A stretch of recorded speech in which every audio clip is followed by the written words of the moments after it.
reminder that they're trying to hang him, y'all. We're a very progressive city, democratic city, progressive, liberal. We believe in inclusion, but in our community, we know we have hate incidents every year. We know there's racism in our community and around our community, and we can't pretend that's not the case. I don't know what would have happened in the woods around Lake Monroe if there hadn't been other individuals there, if there hadn't been a video taken. We pray that any terrible episode, horrific interaction like this ends at least with as little violence as possible. There's obviously violence, but I don't know what would have happened.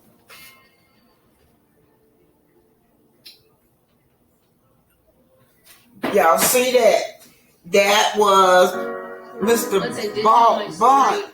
Yeah. They took him in the woods and tried to hang him, y'all. Yeah. There was some more white bystanders that stopped him.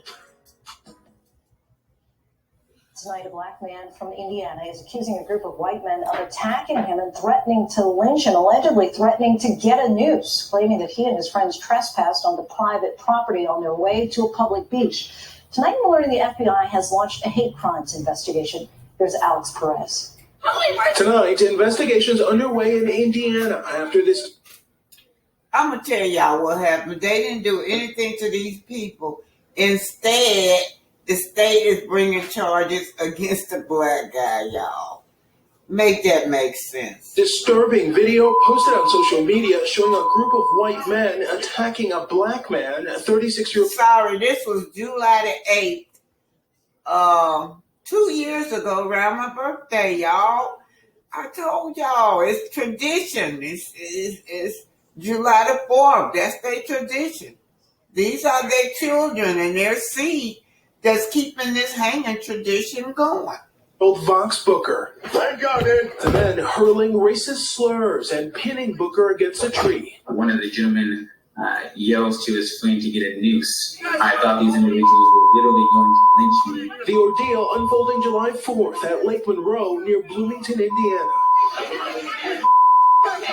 Booker says he and his friend, who's white, were headed to the public beach when he says the men accused him of trespassing on private property. Booker says he tried to calmly talk to them but was assaulted. Booker says what saved him was that his friends and bystanders refused to leave. The county prosecutor saying she's waiting for investigators to turn the case in for review, but tonight we've learned the FBI. Both can agree that picnic for the Black community has a very different meaning to them than to other races. When we think about picnic in the Black community, what comes to mind is the symbolic reference of Black folks, particularly Black men, though having not excluded both Black women and children, of being lynched at what folks would call picnic-like gatherings. In both the 18 and 1900s, lynching Black citizens who were sometimes accused of crimes was commonplace in both the North and the South.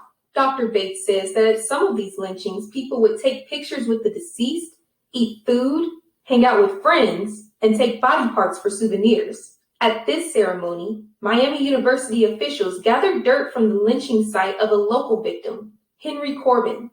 Historian Claire Runkle says that in 1892, Corbin was working for a wealthy white family in Oxford. The newspapers basically put it as is that Henry was this beloved servant of the Horner family, and one night snapped and attacked Georgiana Horner with a piece of wood and killed her. Even though Corbin's family maintained his innocence and some people suspected the daughter of killing Georgiana, an angry mob went after him. And he was sheltered by the Black community.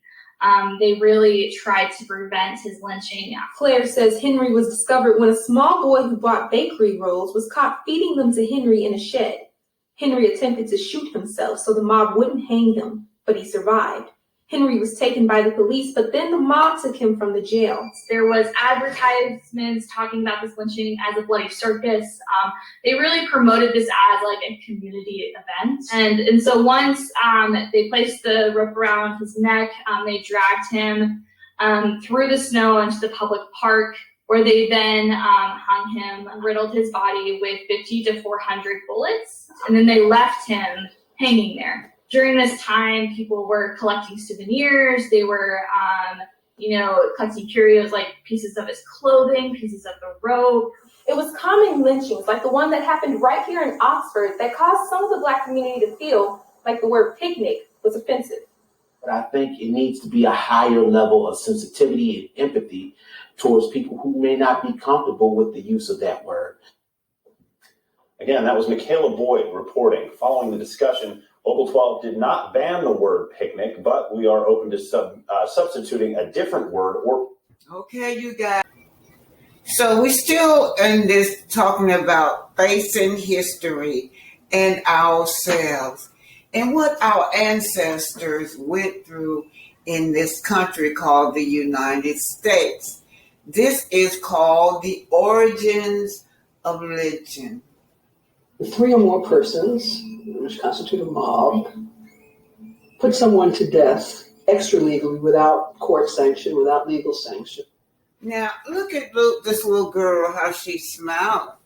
They trying to blur her face out, but she is just delighted to see this Black man being hung. They got all their little children out there. Look at this, y'all. Now, look. This is a baby right here. Now, these seeds have grown up, right? Yeah, they're still around. That seed is still around. Yeah, that's how some of it translate to race soldiers on the police force. Now, policemen, I know that all of y'all are not bad. I'm talking about the race soldiers who I'm talking about. The one that is white supremacists going on in the police department. Now, we know all policemen are not bad. That's not what I'm saying, that all of them are bad. And they do it for the purpose of tradition and or whatever their version of justice is.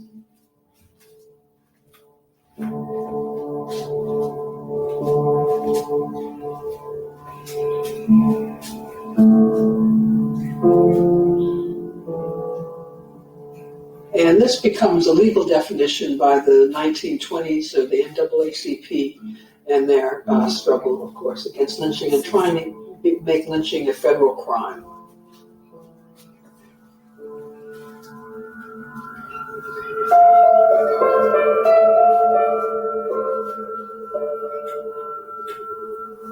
Lynching actually begins in the Revolutionary War years.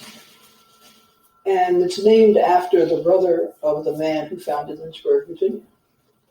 And lynching took place, this is extra-legal justice, in quotes, takes place during that period of time because it's not too many courts. It's sort of difficult to get to them. This is a period, the British are also in place in many places in the South, and so it becomes very dangerous to move around. And so this is a form of justice, a local justice that is not condoned by a formal court.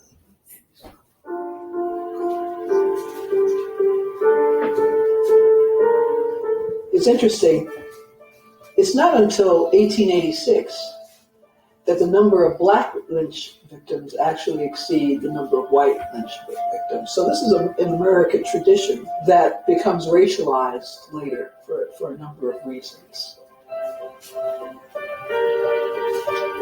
There's a constant struggle over the meaning of who deserves the protection and rights that are talked about in the U.S. Constitution.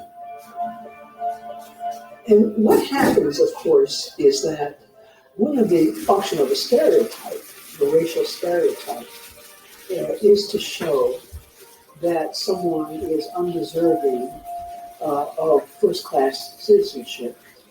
And until rather recently, first-class citizenship was seen not as a right, but as a privilege.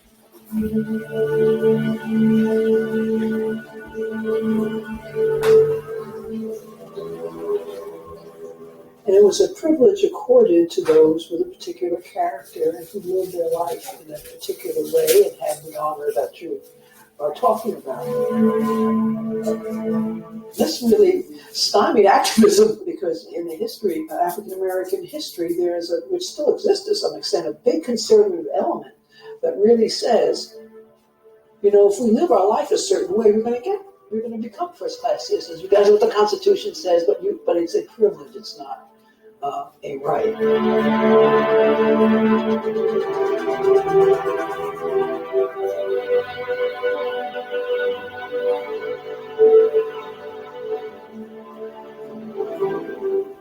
In the late 19th century, an evolving scientific theory claimed that human beings could be categorized and ranked by such constructs as social standing and group affiliation. Drawing on Charles Darwin's theory of biology that the fittest will survive, this science, called social Darwinism, perpetuated various myths about how societies evolved. One particularly destructive myth was that Black people were inferior to white people. See, y'all, this go into their 1776, 4th of July. That Declaration of Independence was not written for us. Because, why? We were 3/4 of a human beings in their eyes. The narrator just told you that she said that we were inferior. And therefore, there was a justification to suppress their advancement in all areas, lest the society as a whole be brought down. There had been prejudices always around color, ever since, the first Africans came to the U.S., but they changed. And in the late 19th century, with the advent of social Darwinism and the need to think about Black people and Black labor and Black bodies in a particular way, you begin to see this idea that Blacks are actually beginning to devolve down the evolutionary scale. This next poem is called The Negro Speaks of the River by Langston Hughes. You guys call it spoken word. In my day, we call it poetry. But this was one of my favorite poems. It speaks about how the slaves, they had to escape by way of the Mississippi River. And all that they could say to each other when someone learned that they were trying to escape down the Mississippi River, just don't get caught down the Mississippi River. Anyway, The Negro Speaks of the River. This is by me, y'all. My spoken words.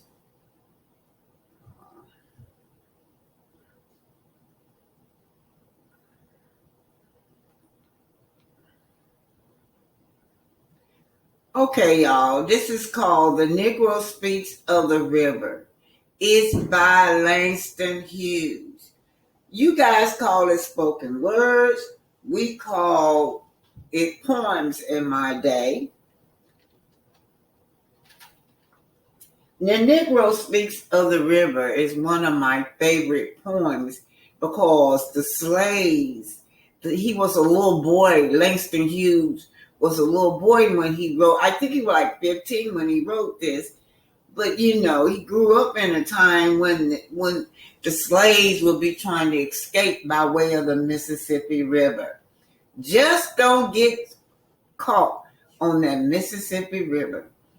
And this is dedicated to my Aunt Melinda, who died in the Atlantic Ocean, and the rest of the ancestors that died in the Atlantic Ocean, as well as on land. Anyway, The Negro Speaks of the River by Langston Hughes. All known rivers,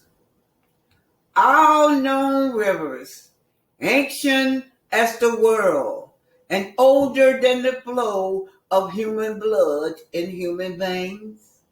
My soul has grown deep like the river. My soul has grown deep like the river. I bathed in the Euphrates when dawns were young. I built my hut near the Congo, and it loved me to sleep. I looked upon the Nile and raised the pyramids above it. Oh, I heard the singing. Oh, I heard the singing of the Mississippi River. Just don't get caught in the Mississippi River, says the slave. Oh, John, oh, Mary, oh, Sue. Oh, you want to escape, but just don't get caught in the Mississippi River. I heard the singing of the Mississippi when Abe Lincoln went down to New Orleans. And I'll sing this muddy bosom. I'll sing it. I'll sing the evilness that goes by in that Mississippi River. Yeah. Whoa, I heard the singing of the Mississippi. I heard the singing of the Mississippi. I heard the singing of the slaves singing, just don't get caught in that Mississippi River.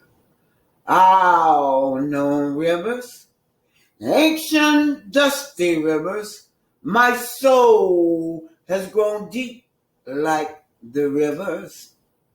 My soul has grown deep like the rivers. I heard the singing of the Mississippi. I heard the singing of the Mississippi. Just don't get caught in the Mississippi River. All known rivers. The Negro Speaks of the River by Langston Hughes.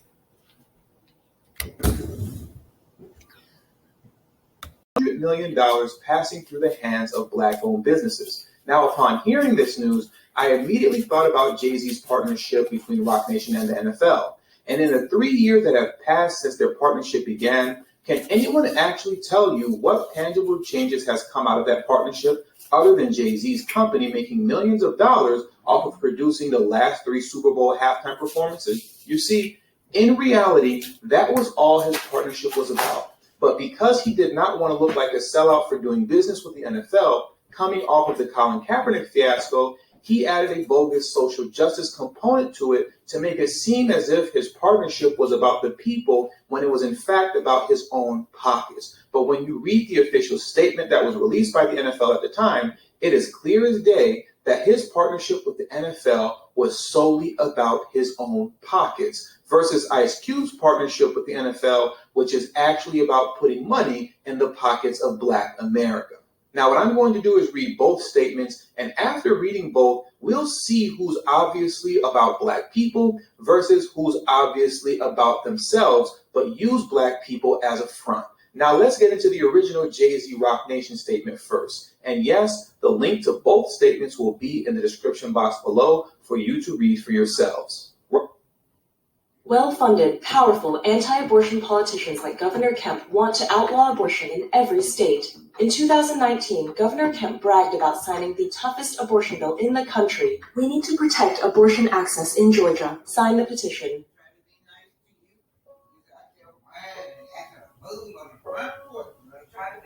One of the reasons I wanted to nominate Sylvester is because he's always one of the most hardworking people on our photo installs.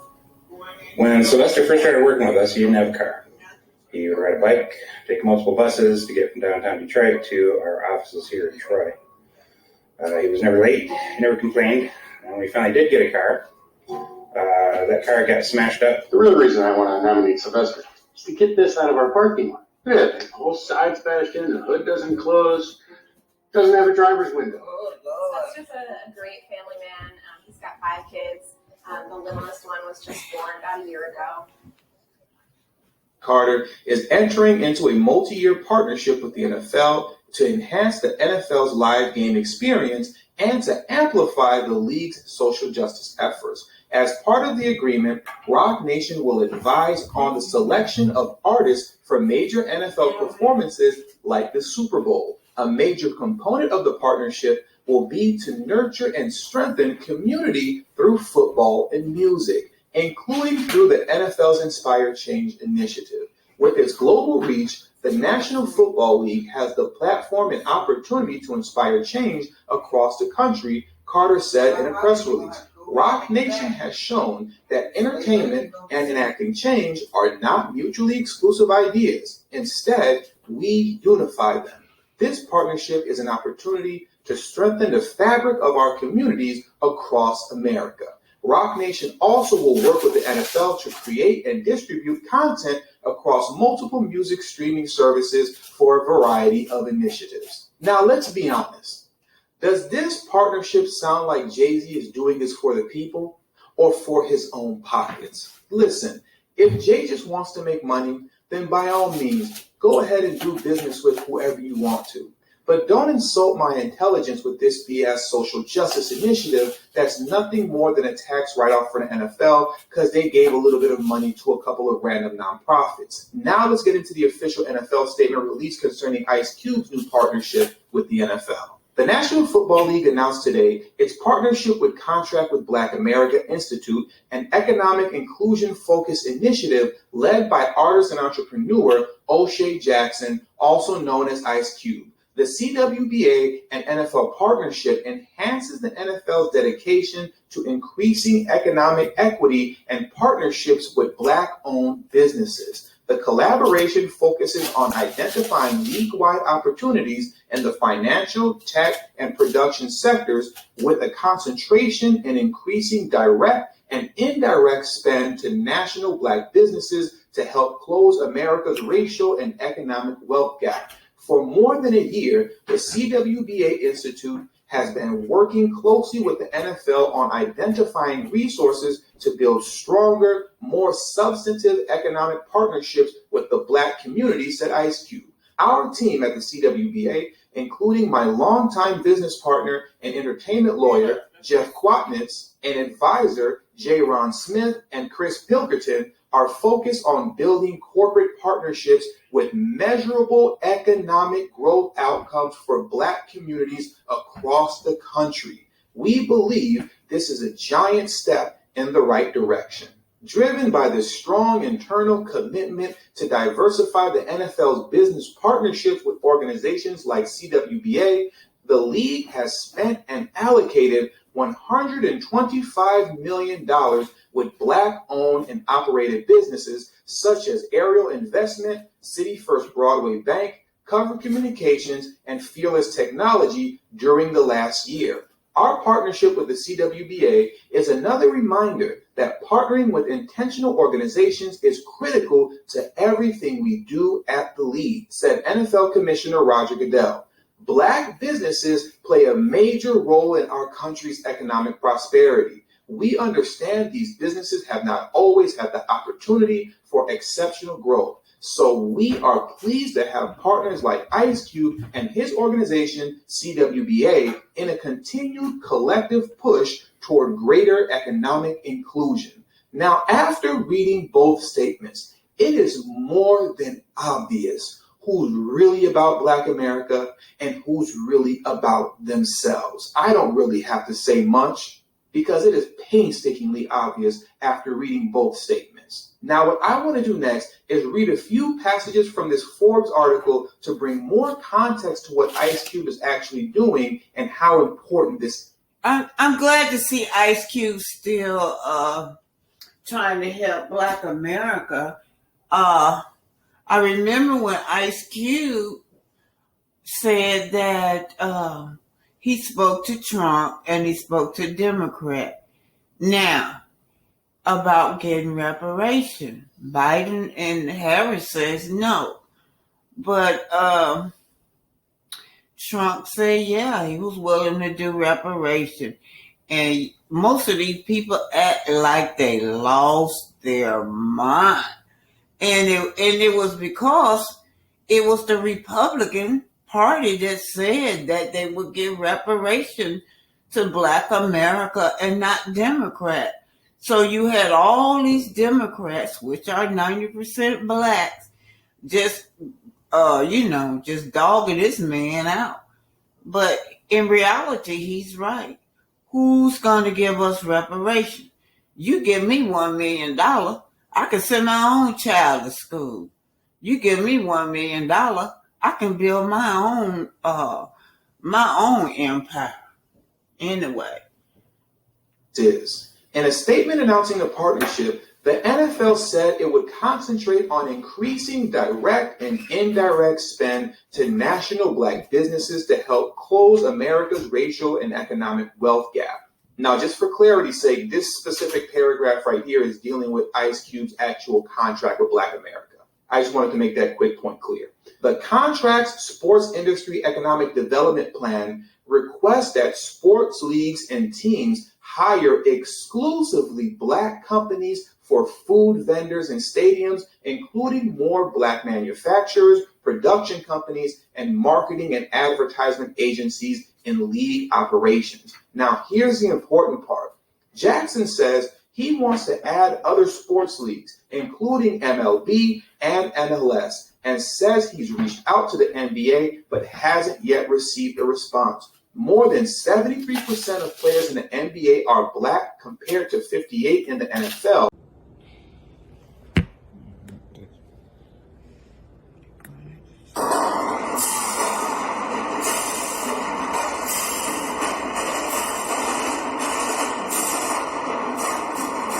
This is Black Titanic.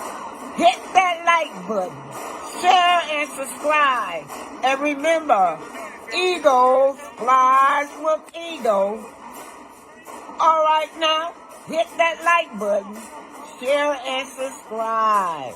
This is Arthur Omer from the Black Titanic.